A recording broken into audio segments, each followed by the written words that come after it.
الحمد لله الحمد لله وكفى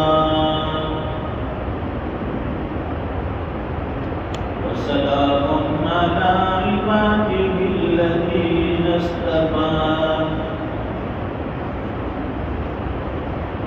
خصوصا على أفضلهم وخاتم النبيين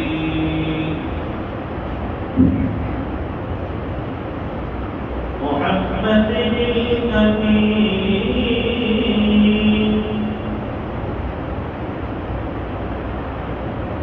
وعلى آله وأصحابه أجمعين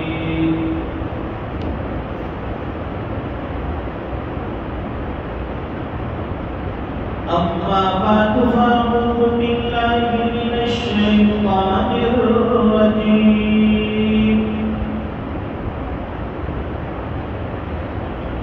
بسم الله الرحمن الرحيم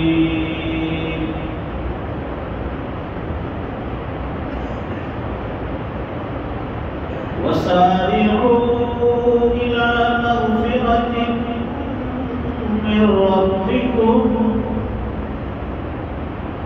وجنة عرضها السماوات والأرض أعدت للمتقين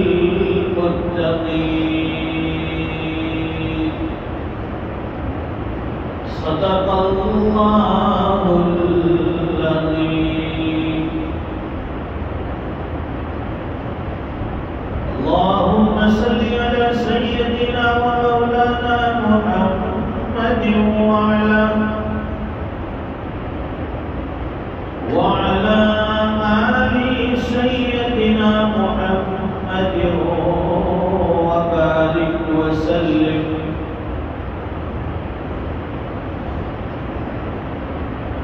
بزرگوں اور دینی بھائیوں،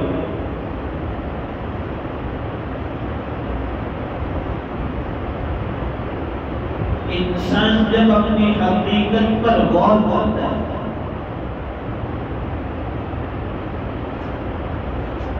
اپنی حقیقت کو سمجھتا ہے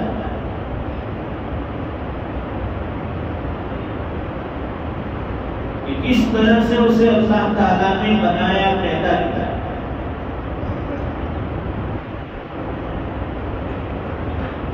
یہ انسان کا ڈھانچہ اور اس کی باڈی کے جو اعضاء ہیں اللہ تعالیٰ نے کس طرح سے لگایا، ہر چیز اس کی جگہ پر درست طریقے سے ہے۔ جہاں ہاتھ کی ضرورت تھی وہاں اللہ نے ہاتھ لگا دی، جہاں پیر کی ضرورت تھی وہاں پیر لگائے، آنکھوں کی ضرورت تھی وہاں اللہ نے آنکھیں لگا دی۔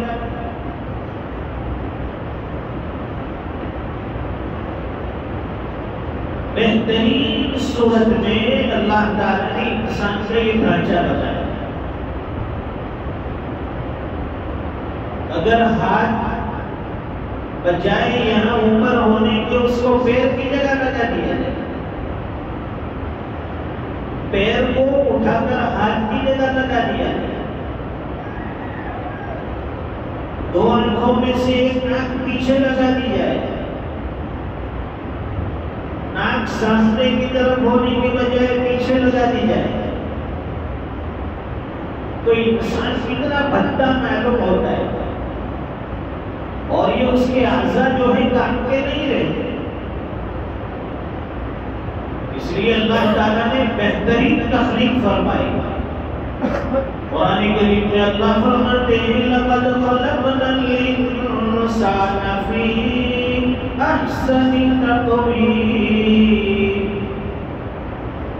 بہترین طریقے سے اللہ فرماتے ہیں کہ ہم نے انسان کو پیدا کیا، بنایا، کوئی کمی نہیں چھوڑی، کوئی کسر باقی نہیں رکھی، کوئی عیب باقی نہیں رکھا، اس کے اندر کوئی خامی نہیں رکھی، ہر چیز اس کی جگہ پر اللہ نے رکھی، بنائی، لگائی۔ بہترین پیدا کرنے والے، بہترین بنانے والے اللہ۔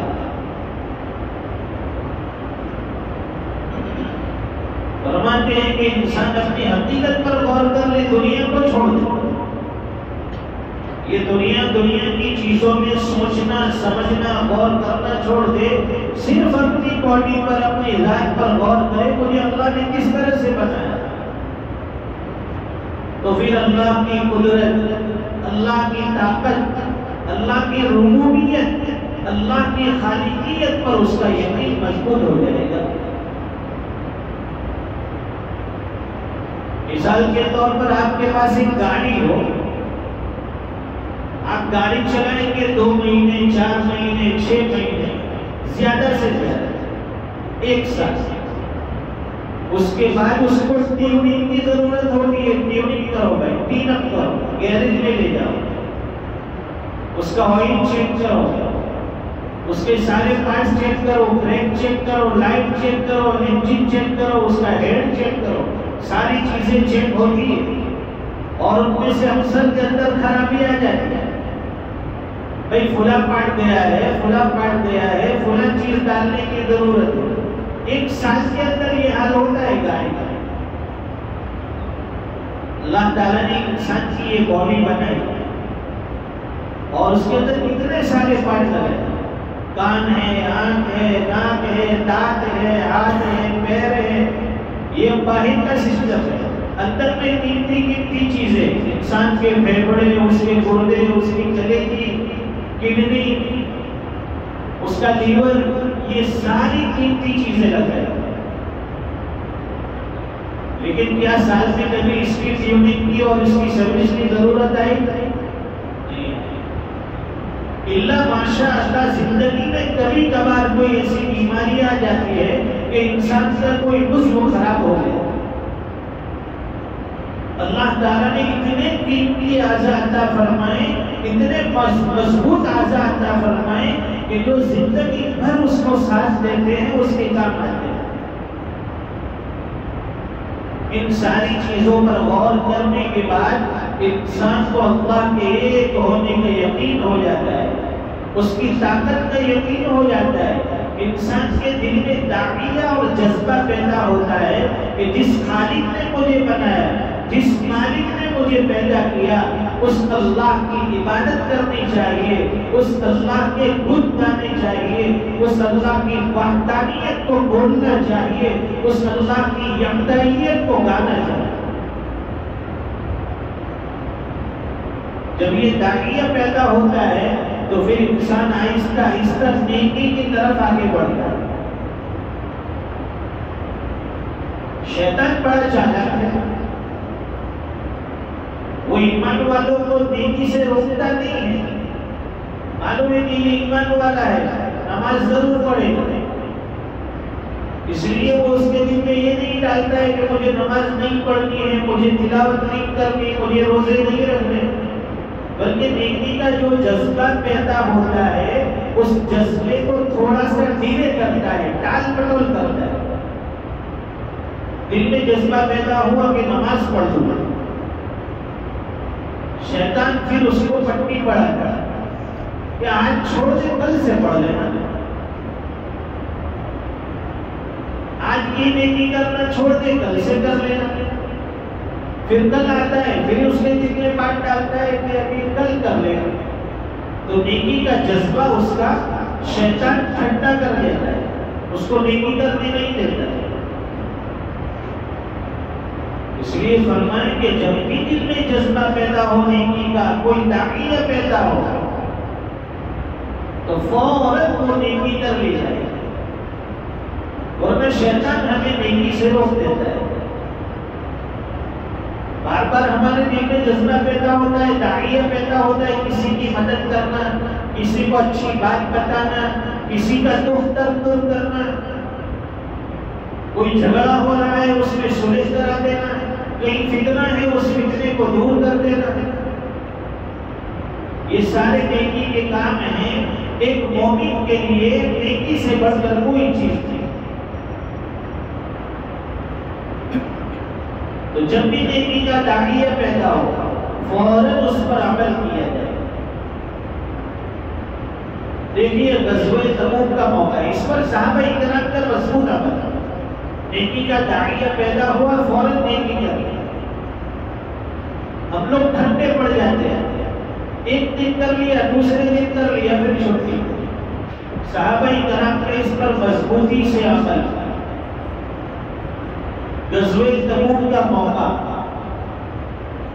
سخت گرمی کا زمانہ، ایسی گرمی ہم نے کبھی نہیں دیکھی، آسمان سے گویا کے انگارے برستے ہیں، زمین آگ اگلتی ہے، سخت گرمی کا موسم، اور 1200 کلومیٹر کا صحرائی سفر ہے جنگل کا، اسباب کچھ بھی نہیں ہے، ساز و سامان کچھ نہیں ہے مسلمانوں کے پاس۔ اب اس میں اللہ کے نبی کی طرف سے اعلان ہوتا ہے کہ یہ کفیل عام ہے، ہر شخص اس میں حصہ ہے۔ حضور پاک صلی اللہ علیہ وسلم اعلان فرماتے ہیں مسجد سے کہ غزوہ تبوک کا موقع ہے، مسلمانوں کو سواری کی ضرورت ہے، مسلمانوں کو مال کی ضرورت ہے، سب اس میں بڑھ چڑھ کر حصہ ہے۔ اور فرمایا، سب سے بڑی بات اللہ کے نبی نے فرمائی کہ جو بھی اس میں اپنا مال لگائے گا، جو بھی مال کی قربانی دے گا، اللہ کے رسول فرماتے ہیں کہ میں اس کے لیے جنت کی ضمانت دیتا ہوں۔ اس سے بڑھ کر کیا ہوگا؟ حضور کی زبان سے سرٹیفکیٹ ملا، جنت کی ضمانت ملی کہ جو بھی اپنا مال خرچ کرے گا غزوہ تبوک میں، اس کے لیے جنت کی گارنٹی ہے۔ اب صحابہ کرام بڑھ چڑھ کر حصہ لینے لگے، جس کے پاس جو کچھ تھا وہ سب مال لے کر حاضر ہو گیا، آہستہ آہستہ مال کا ڈھیر لگنا شروع ہوا۔ حضرت فاروق اعظم رضی اللہ تعالیٰ عنہ فرماتے ہیں کہ ان دنوں میرے پاس بھی کافی مال تھا۔ حضرت عمر رضی اللہ فرماتے ہیں میرے پاس بھی کافی مال تھا، اور دل میں یہ جذبہ تھا کہ ان دنوں میرے پاس تو مال زیادہ ہے، لیکن ابو بکر کے پاس مال کم ہے۔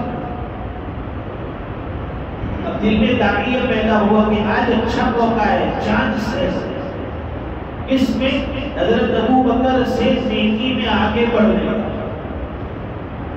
ان کے دل میں یہ جذبہ پیدا نہیں ہوا کہ میں عثمان غنی رضی اللہ تعالیٰ عنہ سے مال میں آگے بڑھ جاؤں۔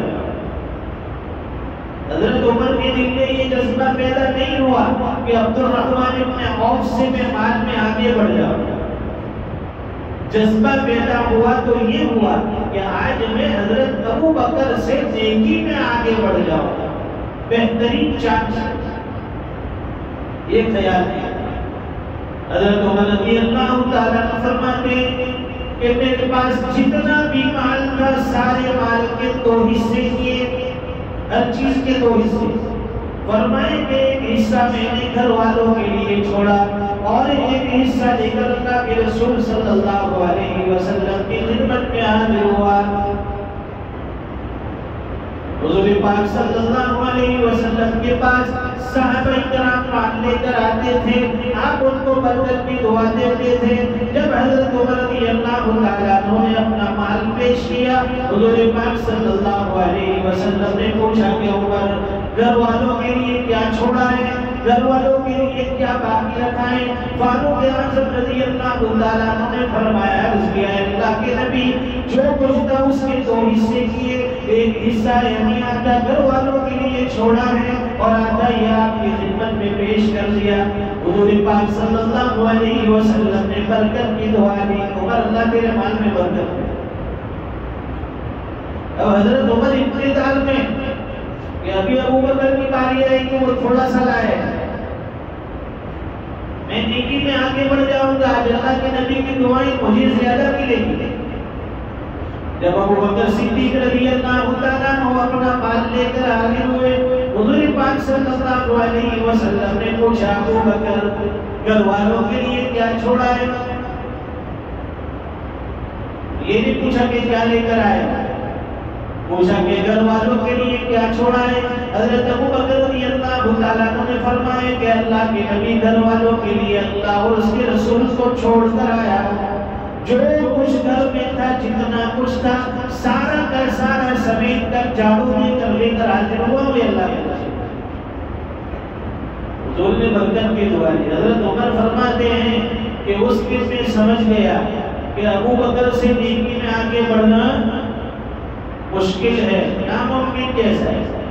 اگر میں نیکی میں آگے بڑھ سکتا تھا تو آج بڑھ سکتا تھا، لیکن آج بھی نہیں بڑھ سکتا، معلوم ہوا کبھی نہیں بڑھ سکتا۔ تو یہ جذبہ پیدا ہوتا ہے اللہ کے دین کے لیے نیکی میں آگے بڑھنا۔ صحابہ کرام کا جذبہ نیکیوں میں آگے بڑھنا تھا، مال و دولت میں آگے بڑھنا، ریس لگانا، یہ صحابہ کا جذبہ نہیں تھا۔ یہ اس دور کے مسلمانوں کے دل کا داعی اور جذبہ ہے، میں فلاں سے مال میں آگے بڑھ جاؤں، میں فلاں سے جائیداد میں آگے بڑھ جاؤں، میں فلاں سے پراپرٹی میں آگے بڑھ جاؤں۔ حضرت عبداللہ ابن مبارک رحمۃ اللہ علیہ بہت بڑے اللہ کے ولی بزرگ گزرے، بہت بڑے محدث ہیں، فقیہ ہیں، زاہد ہیں، صوفی ہیں۔ فرماتے ہیں کہ زندگی کا ابتدائی حصہ میرا مالداروں کے ساتھ گزرا، مالداروں کی محفل میں بیٹھنا، کھانا پینا۔ فرماتے ہیں کہ مجھ سے بڑا دکھی، مجھ سے زیادہ پریشان کوئی نہیں تھا، اس لیے کہ جہاں جاتا ہوں، جس دوست کی محفل میں جاتا ہوں، دیکھتا ہوں کہ میری سواری سے اس کی سواری اچھی، میرے کپڑے سے اس کے کپڑے اچھے ہیں، میرے مکان سے اس کا مکان اچھا ہے، دل میں کڑک پیدا ہوتی ہے، تکلیف ہوتی ہے۔ فرماتے ہیں کہ بعد میں نے مالداروں کی صحبت چھوڑ دی اور کم درجے، جو دنیاوی اعتبار سے کم درجے کے لوگ تھے، کم حیثیت کے لوگ تھے، جن کے پاس مال و دولت کم تھا، ان کی صحبت میں بیٹھنے لگا۔ فرماتے ہیں میں نے آرام پا لیا، سکون مل گیا۔ اس کے لیے اب جہاں بھی میں جاتا ہوں، دیکھتا ہوں کہ میرا لباس اس کے لباس سے اچھا ہے، میری سواری اس کی سواری سے اچھی ہے، میرا مکان اس کے مکان سے اچھا ہے۔ اس لیے فرمایا حضور پاک صلی اللہ علیہ وسلم فرماتے ہیں کہ دین کے معاملے میں اپنے سے اوپر والے کو دیکھو اور دنیاوی معاملے میں اپنے سے نیچے والے کو دیکھو۔ نیکی کے معاملے میں اوپر والے کو دیکھو، اس میں نیچے والے کو مت دیکھو۔ میں 5 وقت کی نماز پڑھتا ہوں، اب نیچے والے کو دیکھیں گے وہ تو 2 وقت کی پڑھتا ہے، تو شکر گزاری کی توفیق نہیں ہوگی۔ اب 5 نماز پڑھنے والے سے اوپر والے کو دیکھو، فلاں آدمی تو اشراق بھی پڑھتا ہے، فلاں چاشت بھی پڑھتا ہے، فلاں تہجد کا پابند ہے، تو دل میں داعیہ پیدا ہوگا کہ میں بھی اشراق کی پابندی کروں، میں بھی چاشت پڑھوں، میں بھی اوابین پڑھوں، میں بھی تہجد پڑھوں، دل میں داعیہ پڑے گا۔ روزانہ کوئی ایک بارے کی تلاوت کرتا ہے، اس کو دیکھو کہ بھائی یہ 1 بارے کی تلاوت کرتا ہے، میں 2 بارے کی کروں، وہ 2 کرتا ہے، میں 3 کی کروں۔ اور دنیاوی اعتبار سے معاملے میں اپنے سے نیچے والے اس میں اپنے سے زیادہ والے کو مت دیکھو۔ اپنے پاس اگر موٹر سائیکل ہے، اللہ کا شکر ادا کرو، جن کے پاس نہیں ہے سائیکل والے اس کو دیکھو، اور اوپر والے کو مت دیکھو، کار والے کو، ٹیکسی والے کو، تو پھر شکر گزاری کی توفیق نہیں ہوگی، تکلیف ہوگی کہ میرے پاس تو موٹر سائیکل ہے، اس کے پاس تو ٹیکسی کار ہے، بہتر ہے۔ نہیں، سائیکل والے کو دیکھو، اللہ کا شکر ہے کہ میں تو کک لگاتا ہوں، سیل لگاتا ہوں، گاڑی اسٹارٹ کرتا ہوں، جہاں چاہتا ہوں چلا جاتا ہوں، بیچارے کے پاس تو سائیکل کیسے چلتا ہوگا، کیسے زندگی گزارتا۔ ہمارے پاس سائیکل ہے تو اب اسکوٹر والے کو مت دیکھو، اب پیدل چلنے والے کو دیکھو۔ اللہ کا شکر ہے کہ اس نے مجھے سائیکل دے رکھی ہے، سامنے والے کے پاس تو سائیکل بھی نہیں ہے، وہ تو پیدل چلتا ہے۔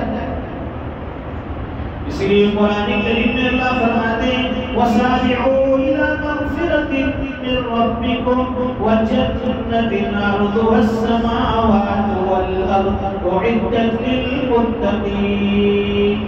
اس اللہ کی مغفرت کی طرف دوڑو، اس جنت کی طرف آگے بڑھو جس کی چوڑائی آسمان و زمین کے برابر ہے، اللہ نے متقی لوگوں کے لیے تیار کر رکھی ہے۔ اللہ تعالیٰ ہمیں دنیا کی حقیقت سمجھا دے، نیکیوں کا داعیہ اور جذبہ اللہ تعالیٰ ہمیں نصیب فرمائے۔ وآخر دعوانا الحمدللہ رب